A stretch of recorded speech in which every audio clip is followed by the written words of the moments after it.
মায়ের স্ট্রোকের কারণে বাংলা প্রথম পত্রের পরীক্ষায় ১ ঘণ্টা দেরি করে কেন্দ্রে পৌঁছে পরীক্ষা দিতে না পেরে কান্নায় ভেঙে পড়েন এইচএসসি পরীক্ষার্থী আনিশা আহমেদ। কাঁদতে কাঁদতে সেদিন আনিশা জানিয়েছিলেন অসুস্থ মাকে নিয়ে হাসপাতালে ছুটতে হয়েছিল তাকে, সেজন্য কেন্দ্রে আসতে দেরি হয়েছে। সরকারি বাংলা কলেজ কেন্দ্রের সামনে আনিশার ছোটাছুটি ও কান্নার সেই ছবি ভিডিও ছড়িয়ে পড়ে সামাজিক যোগাযোগ মাধ্যমে। তাকে বাংলা প্রথম পত্র পরীক্ষার সুযোগ দেওয়ার দাবি ওঠে।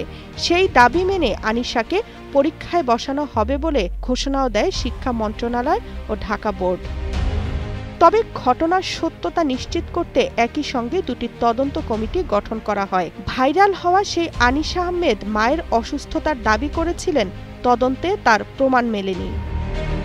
১০ আগস্ট ঢাকা মাধ্যমিক ও উচ্চ মাধ্যমিক শিক্ষা বোর্ডের পরীক্ষা নিয়ন্ত্রক এস.এম. কামাল উদ্দিন হায়দার গণমাধ্যমকে জানান, আনিশার পরীক্ষা নেওয়ার বিষয়ে কোনো সিদ্ধান্ত এখনো হয়নি।